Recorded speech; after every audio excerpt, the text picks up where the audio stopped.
Hello and welcome to the webinar Understanding Raw Materials for the Tanning Industry, brought to you by raw materials pricing website theSauerReport in association with ILM.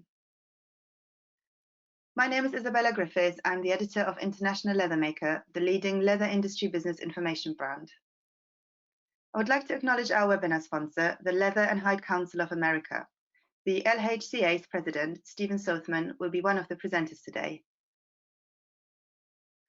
Our three presenters in this webinar will provide latest market intelligence around hide, skin quality, animal welfare, and deforestation. Just before I hand over to our speakers, I would like to give you a brief introduction to International Leather Maker and the theSauerReport. ILM was established in 2013 to fill a gap in the market for a media business that served the leather industry across several new media platforms, both digitally as well as in print. ILM covers the global leather supply chain and is also published twice a year in Mandarin. The website, internationalleathermaker.com, is updated several times daily with the latest industry news, views, and information.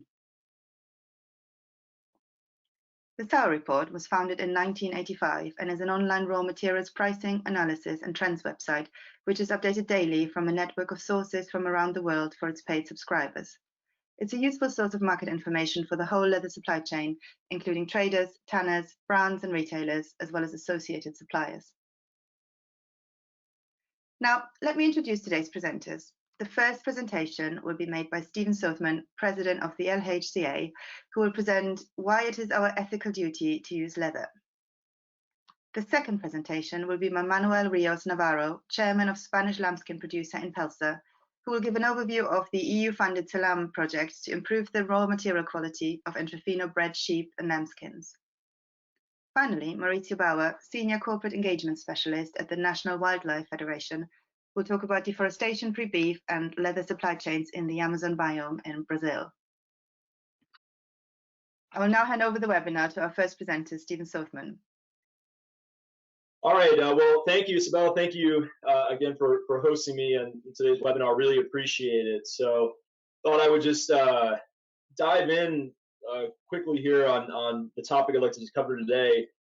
So what I really want to talk about is why we have an ethical duty to use leather. Now, I know that this topic is, for many people on this webinar, is probably preaching to the choir here, but hopefully from others who may not be as familiar with the leather industry or the cattle and beef industry, for example, why they have to understand we do have a ethical duty as a society to be using this material. And unfortunately, we're not doing that right now. As of 2019, really entered into a terrible period where we're throwing away a natural resource that we absolutely must be using. So I'm going to kind of dive into that pretty deeply today and explain that to people. So my main point today, pretty straightforward, but leather is a natural byproduct of food production. We're going to continue to make the food that we need as humans to survive. So we have this byproduct. We should be using it. We do have an ethical duty to do so. And as I mentioned, unfortunately, we are woefully behind and falling behind on our duty in this respect, especially when it comes to 2019. So I'm going to dig into each of these points a little bit more clearly, and then happy to answer your questions at the end. So let me just quickly introduce myself. So I'm Stephen Sothman. I'm president of the Leather and Hide Council of America. So for those of you who haven't heard of us, the Leather and Hide Council of America is an industry trade association that represents the entire leather supply chain from the meatpacking plant all the way through to the leather tannery and some leather finished goods here in the U.S. Many of you may not have heard of our name because we actually are a recently merged organization. So as of January 2020, we emerged from the merger of the Leather Industries of America and the U.S. Hide, Skin, and Leather Association. So two longtime industry associations that came together to promote the interests of the entire industry. So our organizational footprint does go back to 1919. We've been in this industry, representing this industry for a very long time. So that's who we are. So what I want to do right now is just dive into the point that leather is a byproduct of food production. We are going to have this material whether we like it or not. And so a lot of the issues that go into that, a lot of the food production type techniques that we use, and just to give everybody a little bit better understanding of that supply chain and especially on that live animal and cattle and beef side.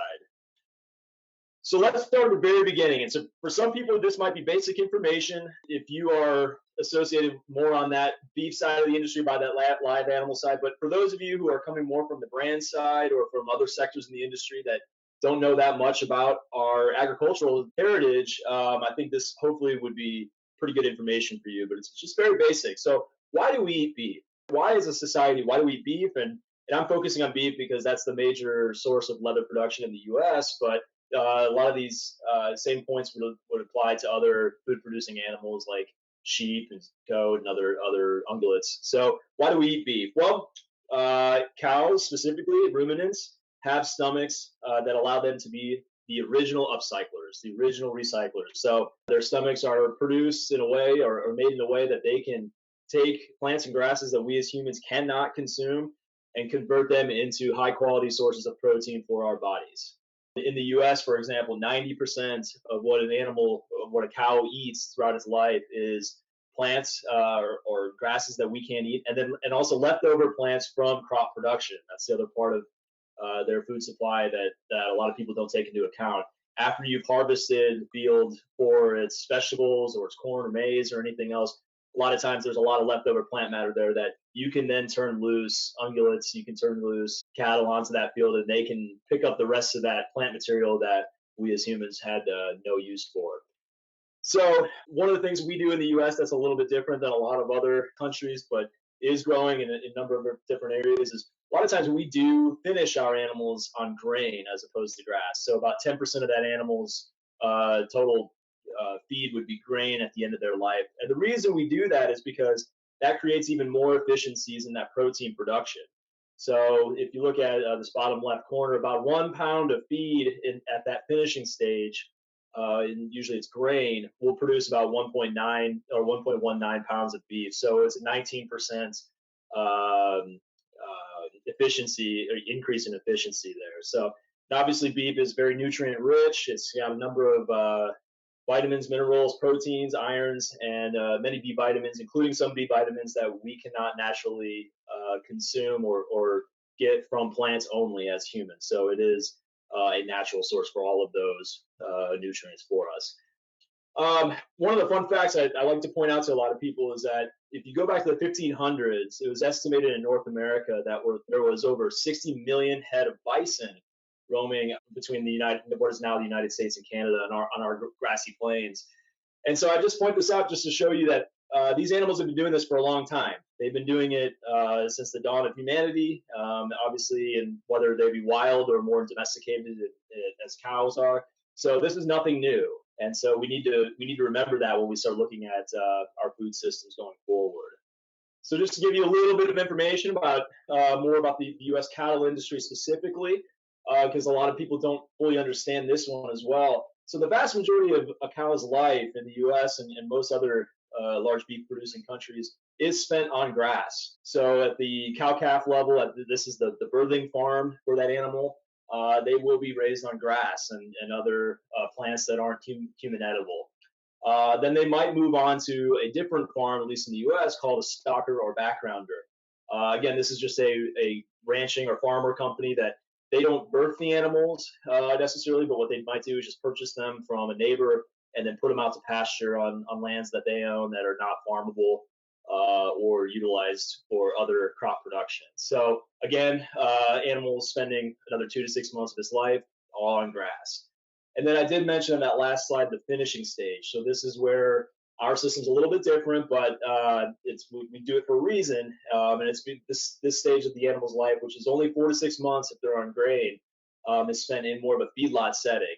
And again, one of the reasons we do that, or the major reason we do that in the U.S., is because the protein production efficiency at that level is significantly higher than if we just left those animals only on grass. And so that is why we do that. But again, I wanted to point this out to everybody so that they understand that the vast majority of that animal's life is spent open range, eating on grass, and being a happy cow, basically.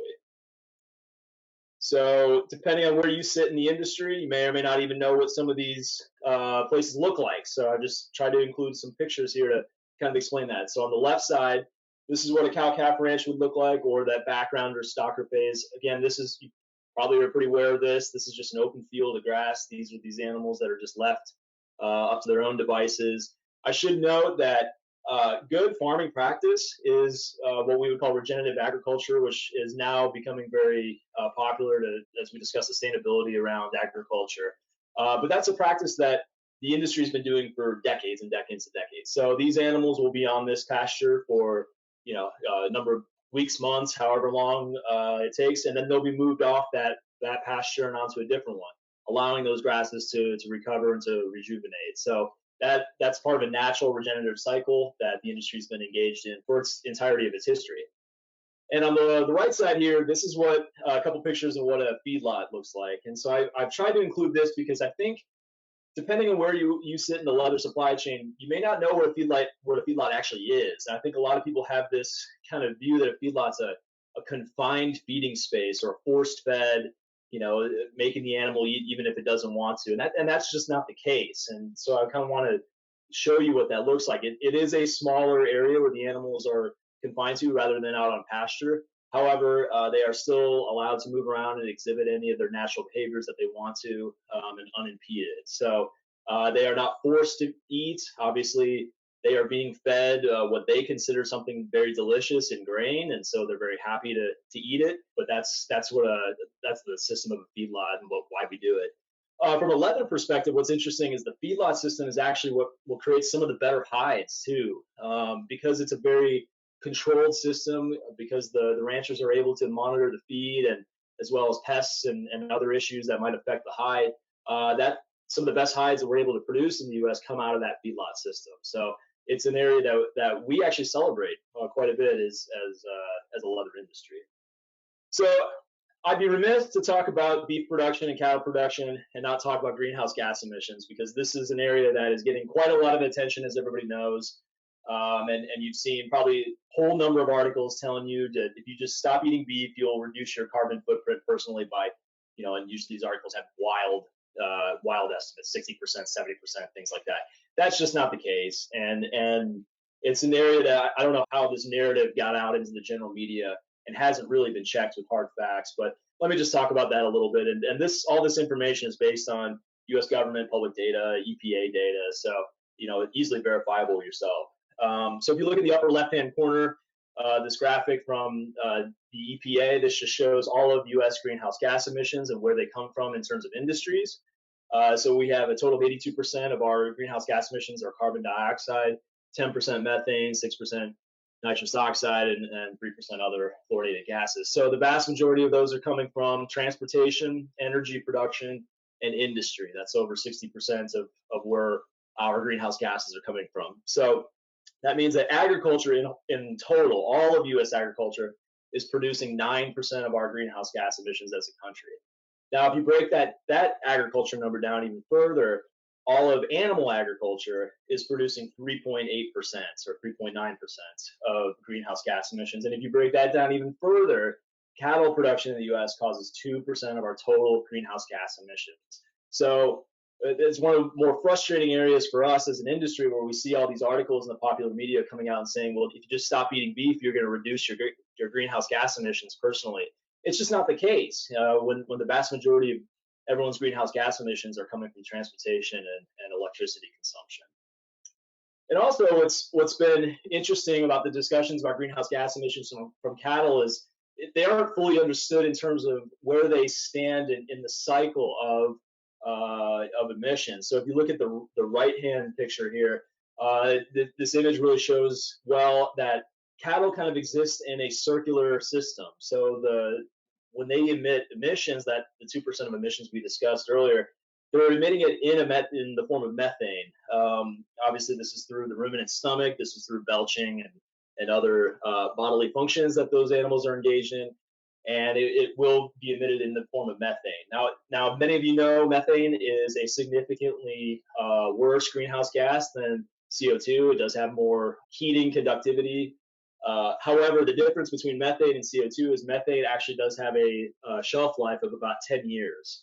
So once methane's been in that atmosphere for about 10 years, it does begin to break down, turns into other gases. So some of it will turn into CO2, other turns into H2O or water, and other molecules. But the thing is about the cycle of this system is a lot of that CO2 that is then left in the atmosphere after the methane breaks down will then be reincorporated into those same grasses that those animals were feeding on, a decade before. So it is part of a circular system. And in fact, if the animal population stays the same, if it stays static every year, over the course of 10 years, there will be no new accumulation of CO2 gases in the atmosphere, because it'll be a constant cycle where the methane and then breaking down into CO2 will then be reincorporated into our grasslands. So this is significantly different than a lot of the other CO2 emissions that we're seeing, or greenhouse gas emissions from other industries, where they're taking fossil fuels from the ground, pumping them into the air, and they have no ability to then recapture them. So this is an area where we do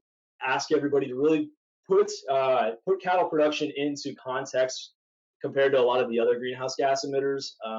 You'll see it's part of a virtuous cycle that we exist in.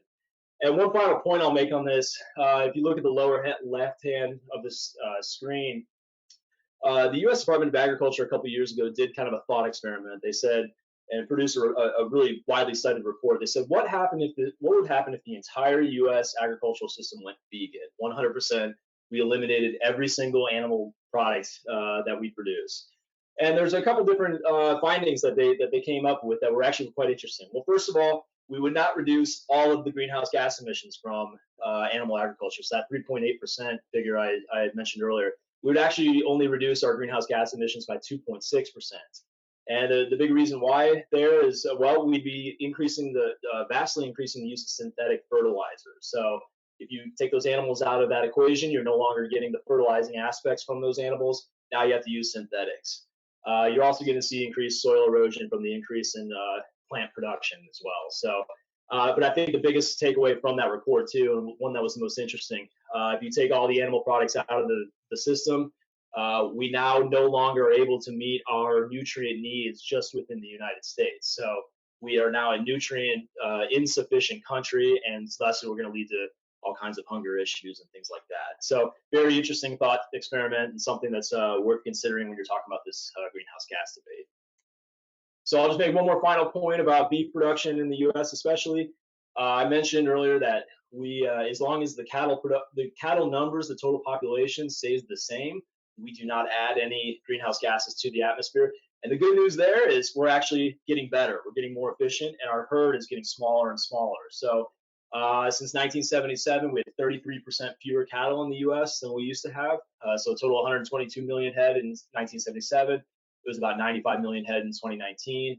But we're able to produce the exact same amount of meat with less animals. So we've been able to do that with better animal health and welfare initiatives. So a lot less animals dying out on the farm due to natural causes. The nutrition is much better understood than it used to be. We know what to feed our animals, and we know how it impacts them. And also animal genetics is just better understood and better researched at this point. Some of you may know cattle semen is now a couple $1 billion industry, and there's cattle semen that are being shipped all over the world because of the impacts they can have on this equation. So that's one of the good news from the industry. So now that we've talked about why we consume beef and why it's important for us as a human population, now we need to talk about the other end of the equation, and that's the hide and that's the leather. So we're going to consume these animals going forward. There's going to be 10 billion people by 2050 in this world. We are going to continue to produce this food to feed those people. So we do have a duty to use every part of that animal to the best of society's ability. And unfortunately, we're in a position where we're not doing that, especially when it comes to leather. So we'll dive into that aspect of the byproducts a little bit. So I'm just going to talk a little bit about the byproduct aspect of it. This is something that I think most people in the industry do understand, but I want to give you all the complete facts about this, especially as we get a lot of detractors who say leather is not actually a byproduct, which is completely false. So definition of a byproduct, simple. This is an incidental or secondary product made from the manufacture or synthesis of something else. So an incidental product of another value chain. That's exactly what a hide ends up being. So I've put on here on the left side of the screen a report from the U.S. Department of Agriculture. This is a daily report they release about prices of different parts of an animal. So specifically what I've included here is the byproducts prices. So these are all the products that come from a cow that are not meat related. So you'll see tallow, you'll see inedible products like hearts and livers and tripe. lungs. And at the very top, I've highlighted it, the hide. So this would be a butt-branded steer hide. The price as of Monday, March 23rd was $32 per piece. If you put that as a percentage of the entire animal, that's 2.29% the value of the entire animal. So I really want to drive this point home to people that not only is it a byproduct, but it's only 2.2% of the value of the animal. There is not a single rancher in the United States, and there's not a single rancher probably in the entire world that is making a decision about whether or not to expand their herd or contract their herd based on 2.2% of the value animal. So the hide does not matter in those types of production questions. So this is a pure byproduct. So I'll get to my final point here. As a byproduct, we have an ethical duty to use that product. And unfortunately, as many people on this webinar know, we're not doing that right now. Due to rising use of plastic synthetics in the leather sphere, we are now in a position where hides are actually being wasted. So we are failing at that duty. So this will be my final slide here. We dove into those numbers in 2019 to prove this as an association. I think our numbers are probably fairly reflective of the global numbers as well, if other groups tend to do this. But in 2019, if you look at our total slaughter of cattle in the U.S., it was about 33 million head. And then we estimated, based on, this is all public government data, based on our exports of hides as well as domestic usage for leather, that we ended up using about 27.5 million of those hides in leather production. So that means 5.5 million U.S. cattle hides did not make it into the leather supply chain in any way in 2019, so 17% of our production. What does that mean? Those hides, some of those hides might just be in a storage warehouse somewhere, but there's obviously limited capacity to do that. What's certainly much more likely is a lot of those hides ended up in the landfill somewhere because there's just no other real good use of those hides. You can use some parts of hides in rendering to produce base proteins for gelatin and collagen, but unfortunately hides just are not a very good raw material for that process, and the machinery that the rendering industry uses for that is just not built to use a large amount of cattle hides due to a number of technical reasons. So unfortunately right now we're just in a position a lot of those are being dumped. So we estimate 5.5 million hides. They could have produced 99 million pairs of shoes, 110 million footballs, 2 million sofas, and on and on and on and on. So that's the main point of my presentation. Happy to answer any questions you have. And I invite everybody to follow us on all your social media. We're using the hashtag #ChooseRealLeather, and really appreciate the support you would have for us as a recycling industry. So thank you. Brilliant. Thank you, Steve. That was once again very informative, and I think has raised a number of really important points and certainly cleared up a number of common misconceptions related to farming. So yeah, thank you very much. I will now hand over to our next presenter, Manuel Rios Navarro. I am Manuel Rios, President of Impelsa. As you can see, I am going to make a presentation about our company, who we are, and mainly we are going to talk about one of the main raw materials in the lamb field, which is the entrefino skins. And we are going to talk about quality project in which we are involved together with other players, okay? Here we can see where we are. This is where we are located. We are in Spain. We are about half an hour from Valencia in a town called Canals. As you can see, we are placed in a very green area.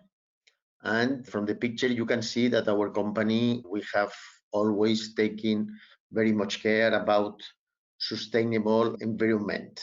In the upper right side, you can see our cogeneration plant, because we produce our own electricity with two motors, through two turbines, which are alimented by gas.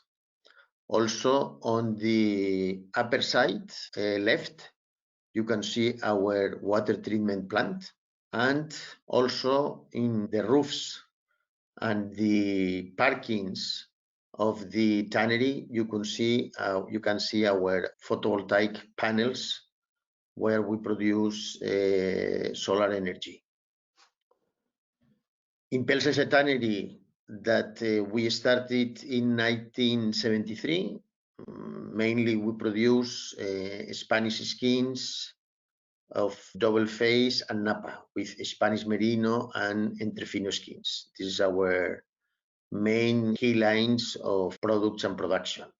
This is a little bit of history of our company. Very quickly, we started in 1973 in Canals, as I said, just as a double face tannery. In 1982, we added our Napa line as production in Impelsa. In 1997, the cogeneration gas plant started to work. This, as I said, started our lines of sustainable and efficiency. In 1999, we got our ISO 9001. We started to work hard in the quality side, and also we started to automatize our beam house and the dyeing sections. In the 2000, we installed our wastewater treatment plant. 2008, the photovoltaic panels installation, again in the line of sustainability and efficiency. In 2016, 4 years ago, we got the LWG certificate, and last year we expanded ourselves, opening a center in Santa Croce in Italy in order to give better service and be more near of all our customers. And now let's talk about our main material that we use, and one of the main points also of this webinar, the Spanish Entrefino. Spanish Entrefino, I would say that is one of the most known type of lamps that are used in the leather field, in the leather business. The Spanish Entrefino skins, it is a byproduct. Entrefino lamps are not slaughtered for the value of the skins. The skins are generated as a byproduct of the meat and milk supply chain. The milk and meat yield determines the animal production process. Entrefinos give a unique type of meat, very highly appreciated by consumers. The Entrefino value chain preserves biodiversity. It's very important as generate jobs in the rural areas, and recycles its main byproduct into a high quality product produced within the fashion sector. The chain is in a risk situation due to the increase of the skin defects, and that are mainly caused in farm and in the slaughter level. Leather quality, the Entrefino skins, they have unique characteristics once they are transformed into leather, and this is what we are working hard to keep and protect. And the Napa products produced with Entrefino skins are highly demanded in the market. The Selam project started at the end of 2017 with the worry of the actors that we are giving value and using this type of skins.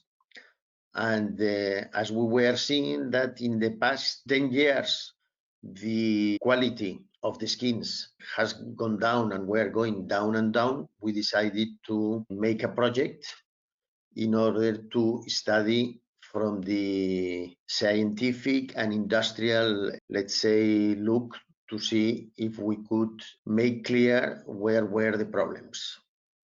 The participants in this project, there are tanneries, the users of the skins, tanneries from the main tannery, 2 tanneries in Spain, 1 tannery in Italy, and 3 tanneries in France.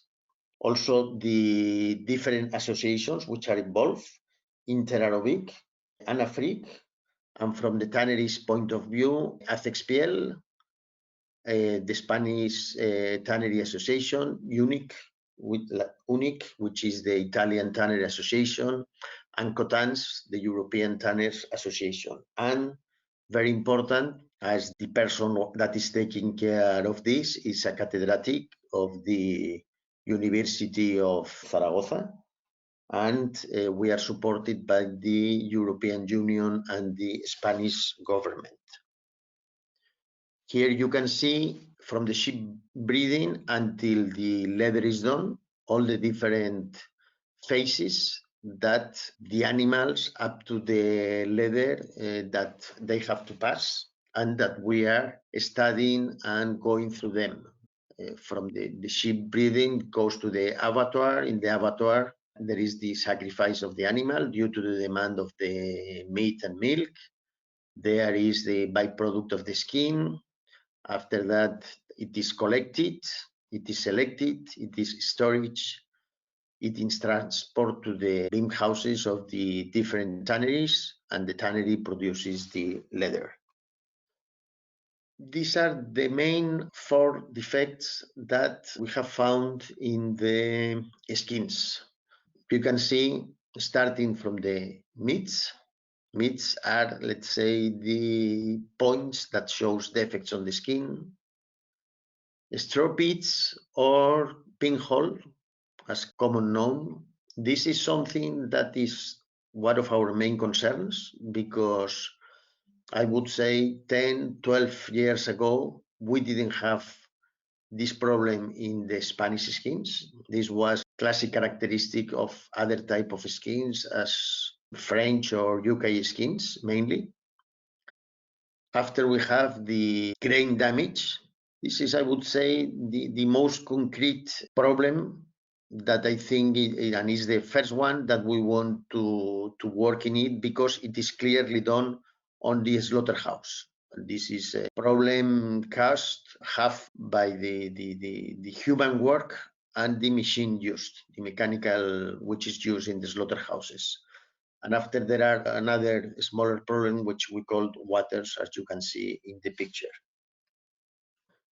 In this Selam project, there have been visited and checked more than 15 breeding farms, more than 20 slaughterhouses, and we have reported already the results after working and checking of more than 500,000 skins.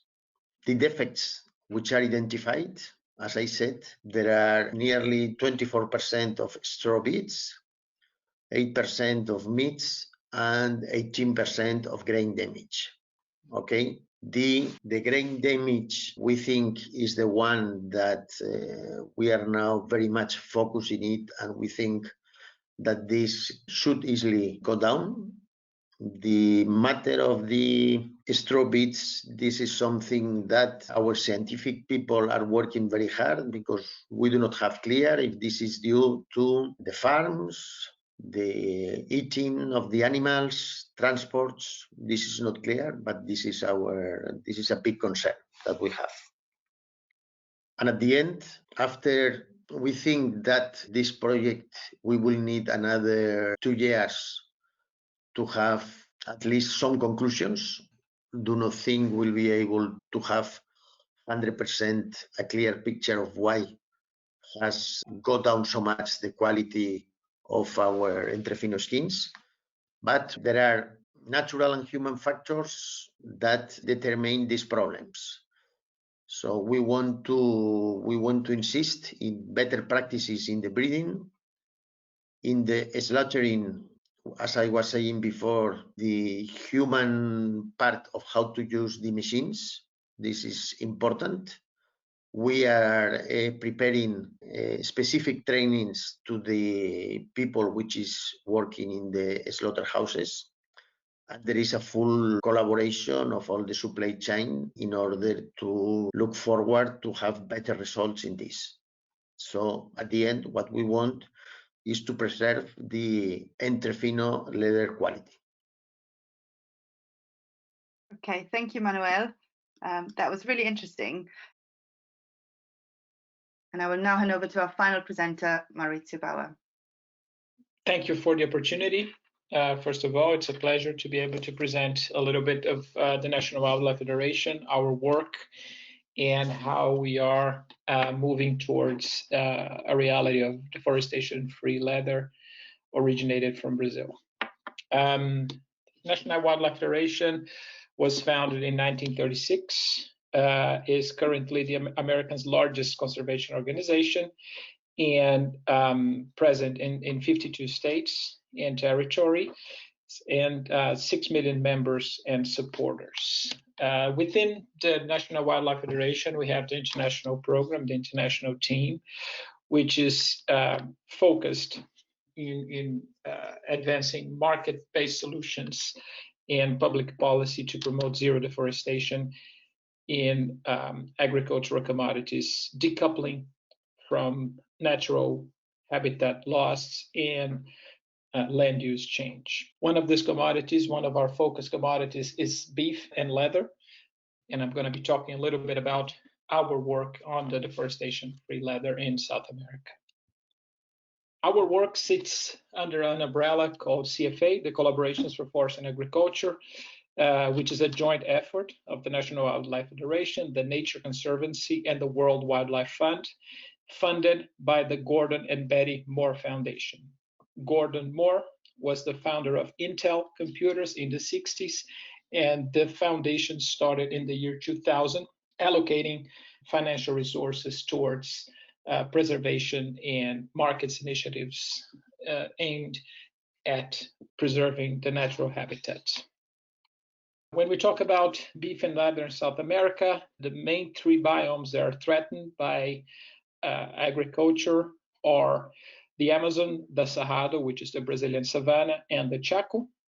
There are opportunities in these biomes, and that's what we're working towards. So we have not only vast amount of land, but land that is available with very little effort to increase production without the need to invade new areas.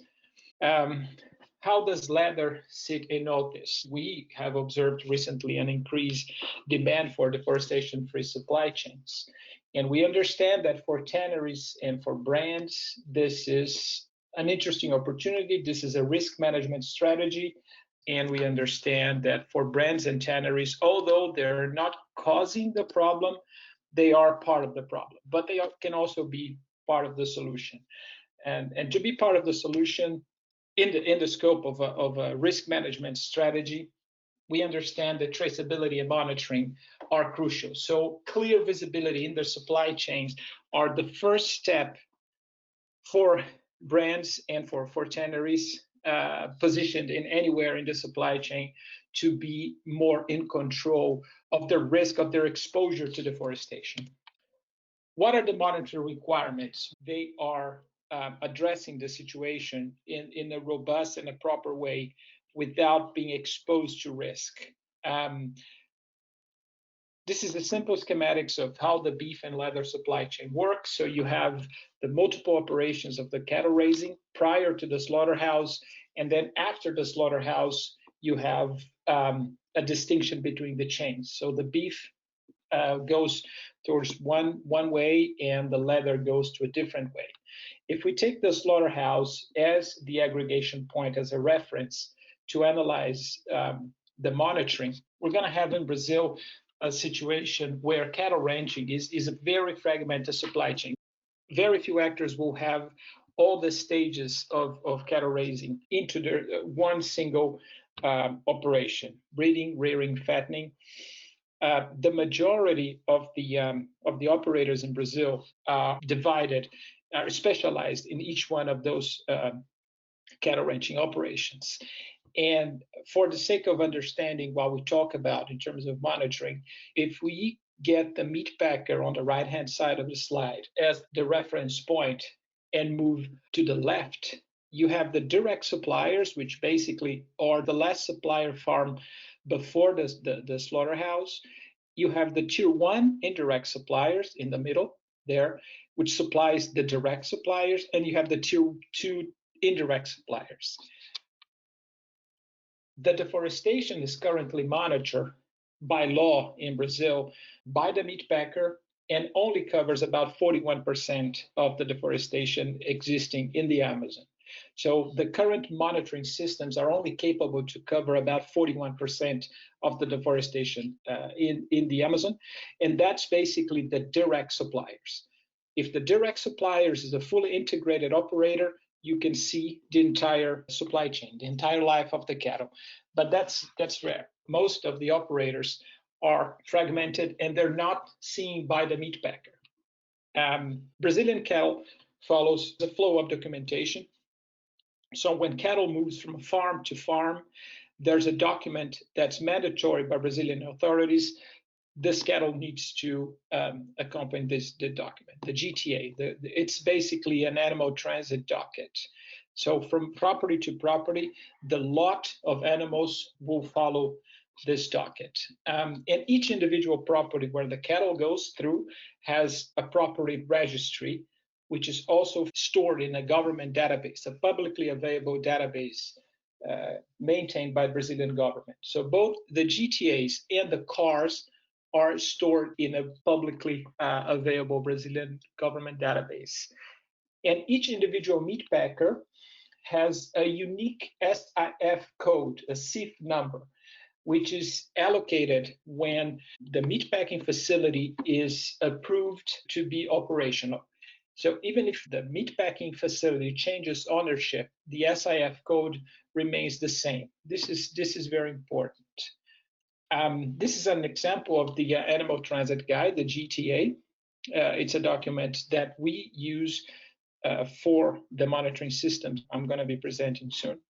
By law, all animals that are moved from one place to another place in Brazil will have to follow. Either it's a fish, dog, any species of animal will have to follow a GTA.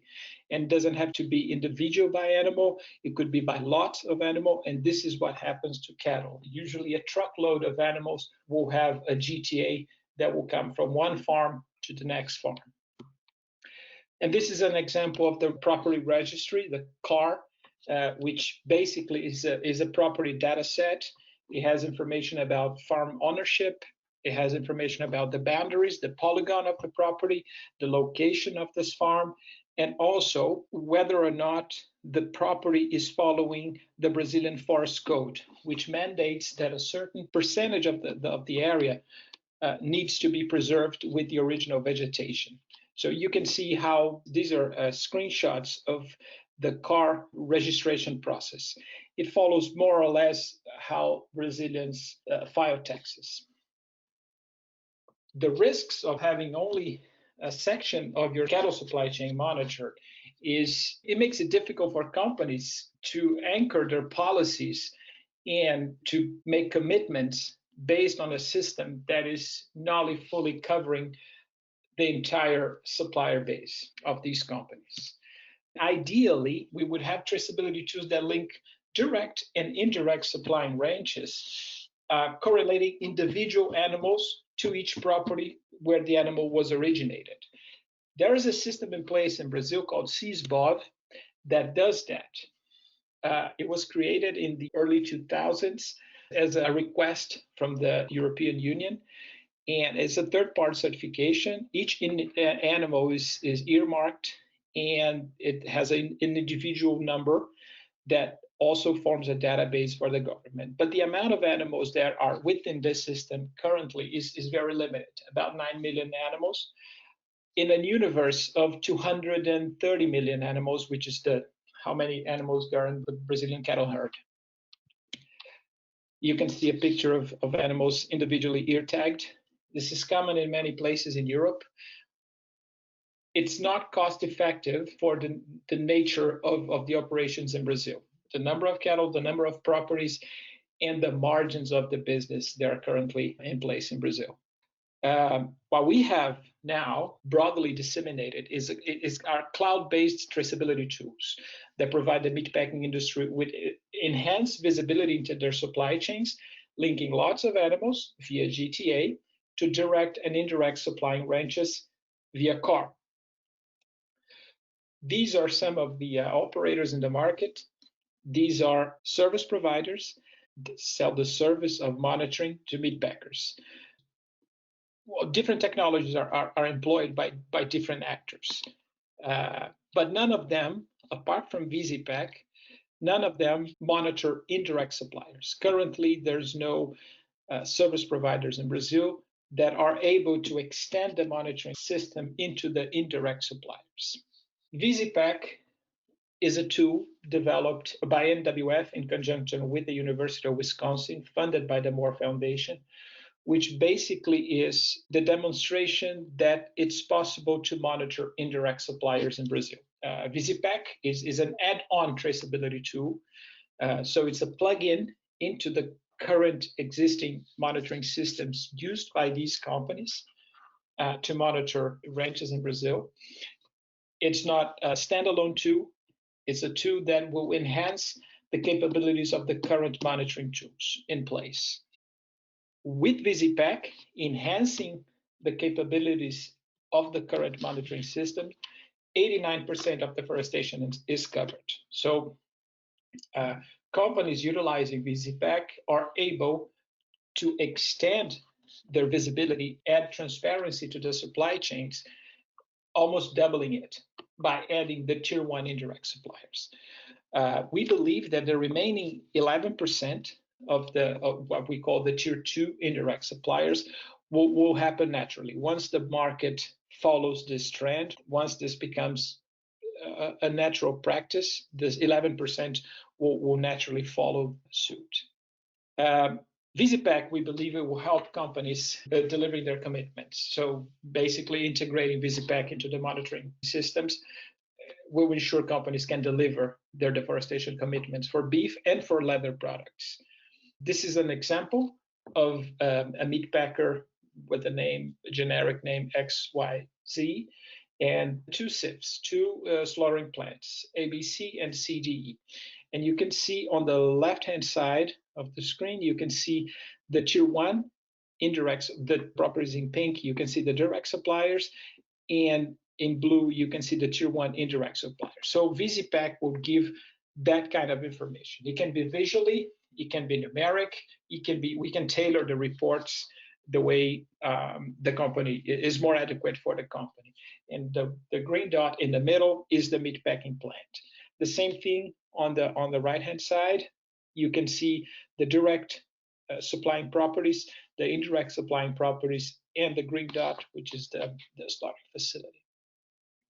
We can also extract information based on the catchment area. So you can see this circle is a 300-kilometer supply zone, and you can see the different biomes, the Amazon biome, the slaughterhouse right in the middle, and the percentage of forest cover in the properties surrounding this slaughterhouse. We believe that this will add capabilities to the companies, to the tanneries, and to the brands to have much more certainty into what their supply chains look like. And we believe that the traceability requirements to be incorporated in the sourcing policies of those companies, both tanneries and brands, should follow a few recommendations that we put in the screen now. I won't go through all of them right now. I'm happy to provide additional information on that. And that obviously will vary a little bit from company to company, but basically if sourcing leather from Brazil, the majority of those recommendations will apply. The benefits of deforestation-free production and sourcing are clear. So we can have an increase in the market access and market capitalization. There are preferential sourcing opportunities. You improve your supply chain monitoring and traceability, reduction of gas emissions, and you have a more resilient supply chain, basically. NWF do not advocate for bans and boycotts. So eliminating Brazil from a company's supplier base, we don't believe it's the way to go. One of the effects of that would be creating a vacuum, a temporary vacuum in the marketplace that would be filled by actors that are less stringent in their supplying policies. And that would actually worsen the problem on the ground in Brazil. We believe that a collaboration, working with people on the ground, there are good actors in place in Brazil, and we believe that moving those actors towards a more cleaner reality, a deforestation-free reality, is the way to go. This is some of the people that we work there. And this is a property in the Brazilian Cerrado where you have a mixture of natural vegetation and pasture. That's why I used this picture. Thank you. Thank you so much, Maurizio, for this presentation and educating us on this really pertinent topic. You can post a question to any of the presenters using the GoToWebinar control panel on your screen. Questions that we haven't covered today will be forwarded to our speakers so they can respond to you. Please make sure you specify the name of the presenter your question is addressed to. So Steve, let me begin by asking you a few more questions about your presentation. If everyone in the USA and globally stopped using leather from farmed animals, how many animals do you think, or animal lives, would be saved? Oh, Isabel, that's a great question. Thank you. The answer is zero. Absolutely zero. We are, again, producing these animals for food. These animals are going to be produced no matter what for their food purposes. And so those hides and skins are going to be available as byproducts no matter what we do. So yeah, do not believe any articles that tell you that if you use this synthetic or that synthetic material, you're going to be saving X number of animals. I saw one that said it'll save 1 billion animal lives if you use this type of synthetic material. Just not the case. So those animals will still be produced. Yeah, that's very clear then. So clearly a completely unsubstantial amount that does not really warrant the publicity or propaganda it receives, clearly. So yeah, thanks for clarifying that. And across North America, is the land grazed by cattle suitable for growing non-animal or plant-based biomass to make alternative materials? And do you think switching to plant-based alternatives to leather is environmentally or commercially viable on the same scale as the current meat and leather industries, especially if consumers still eat meat? Yeah, another really, really good question. So I urge everybody to check out. There's an expert in this area that has a lot of resources available online. His name is Frank Mitloehner, Dr. Frank Mitloehner. He's with the University of California, Davis. He provides really good information about this. And the answer to the land use question is no. We're not going to convert grasslands in the U.S., for example, which is a large area where the cattle are grazing, into some sort of row crop or vegetable production areas. It's just not the case. So that's poorly understood. I think people understand it when they think about it, but it's poorly understood in terms of general media. But most of the land that's being used to feed these animals is land that we cannot use for any other agricultural purpose. And in terms of the follow-up, the second part of your question is also very interesting too. And I really wish media, especially, would do a little bit better job of this. Plant-based alternatives. One, there has to be questions about how are you going to produce all the plants that are going to supposedly take over the entire leather industry's market share. All I have to do is point to other industries where they have equally big problems when it comes to plant production. So look at palm oil, for example. Palm oil is obviously has a big carbon footprint. It's causing a lot of deforestation issues. And so all of a sudden, if you're going to replace a giant industry like the leather industry with plants, you got to wonder where are those plants coming from and what kind of an impact are they going to have on the environment. Great, yeah. So realistically, again, that isn't really an adequate option, and probably, like as you say, receives too much attention again from media and sort of vegan lobbyists than it deserves again. So yeah, thanks for clarifying that.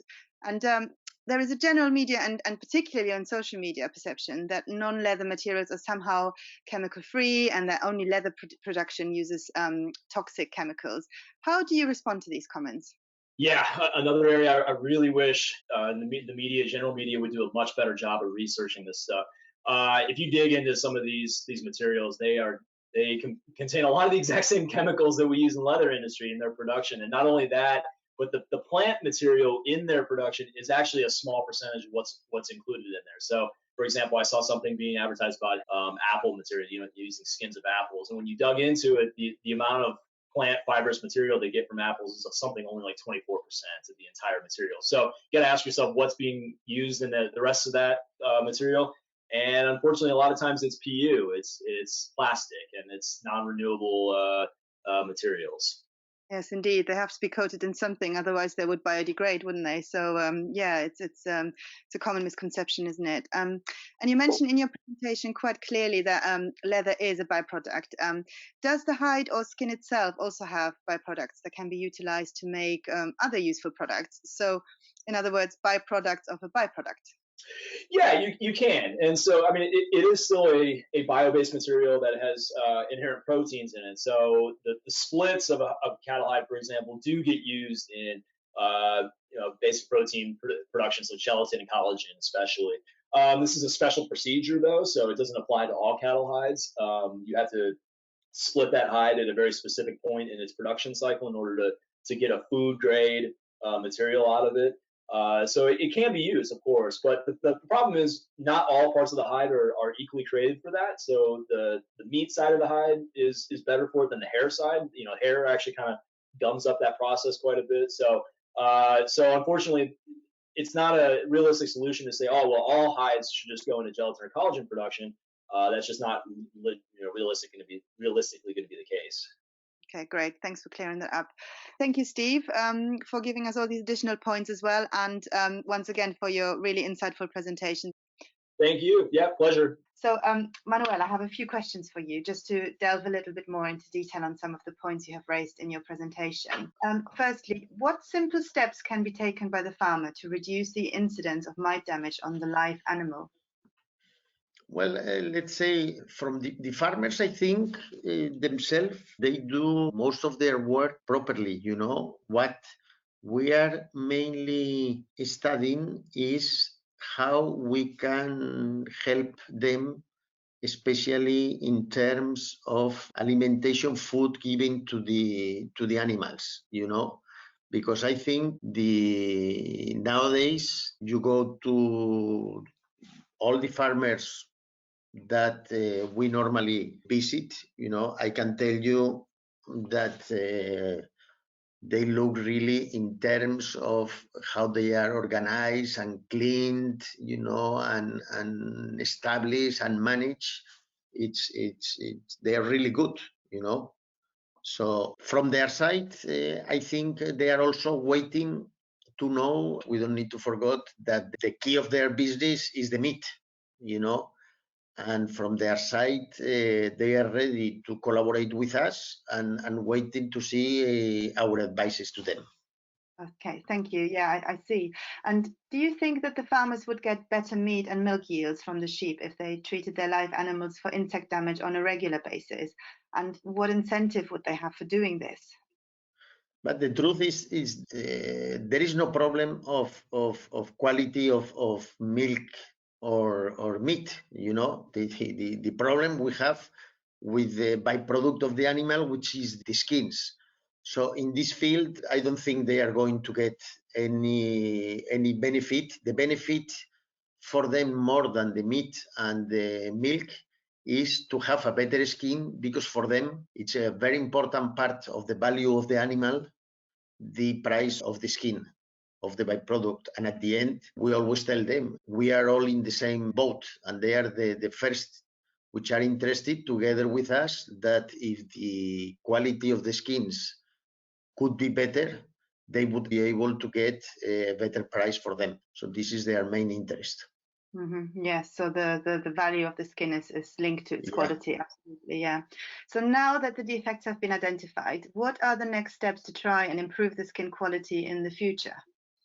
Well, the next steps is to work especially with the slaughterhouses, together with the different associations that covers most of the slaughterhouses in Spain, and to train best practices to the workers using the machinery in the slaughterhouses. This is our main, and it's going to be the next step that we are going to do. Okay, I see. And finally, do you feel that record low prices for raw materials, such as Entrecino or Merino, have contributed to a reduction in overall quality in recent years?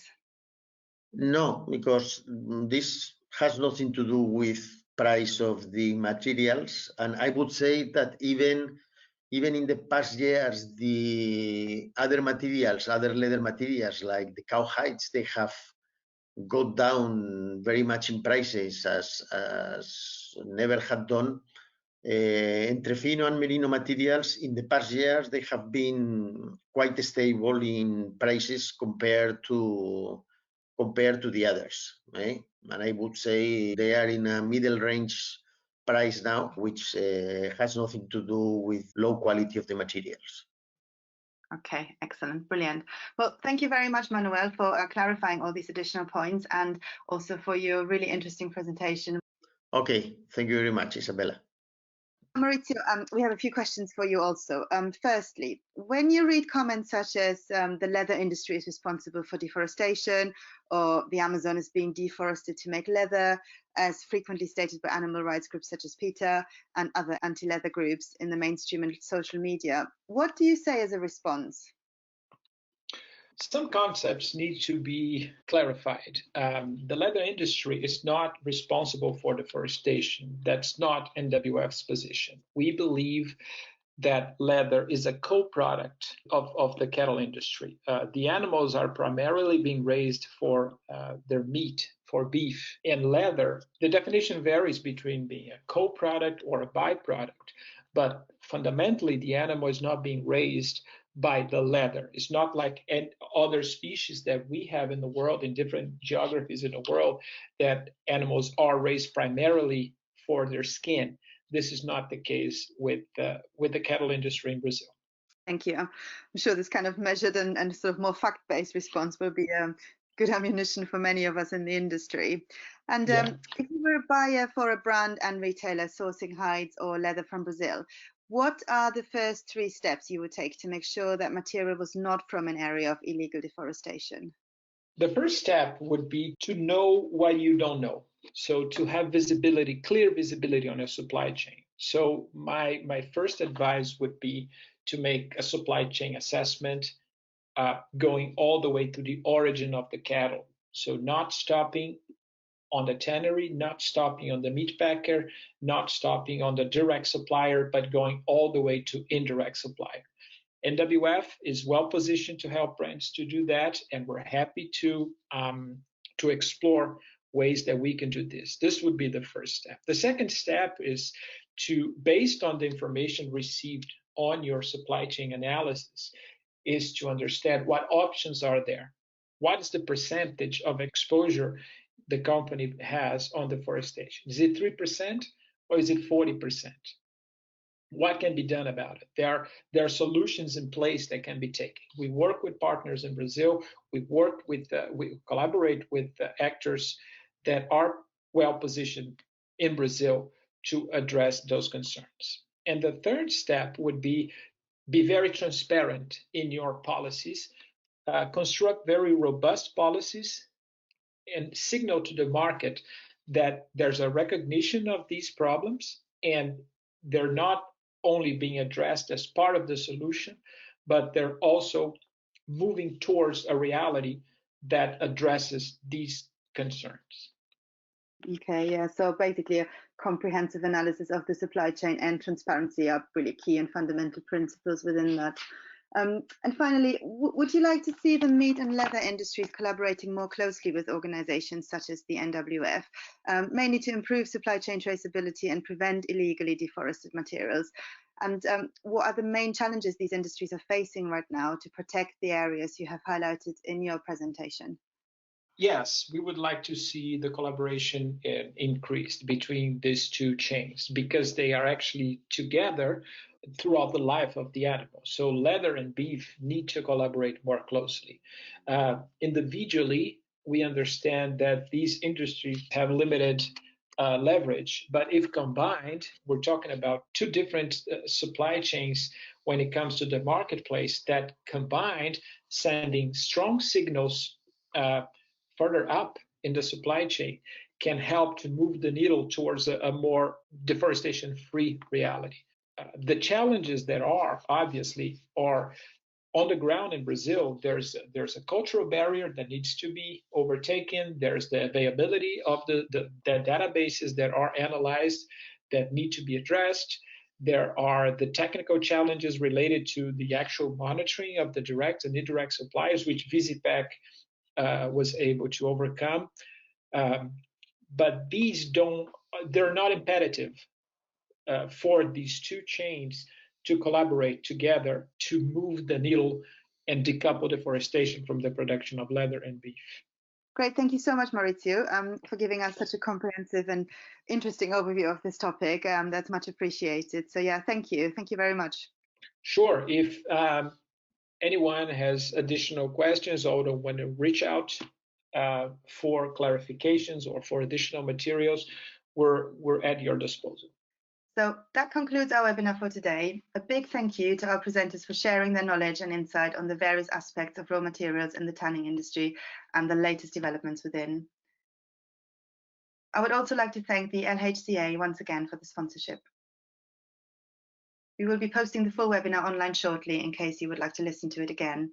A link to the recording will also be sent out to everyone who registered for today's presentation. Finally, you will now be asked a short survey about today's webinar, which will give us valuable feedback to ensure we're offering content that continues to be of interest to you. ILM and the theSauerReport will be hosting more free-to-attend webinars over the coming months, so please keep an eye out for future topics on the ILM website. Our contact details can be seen on the screen in front of you now. Thank you for listening, and goodbye from our presenters and myself.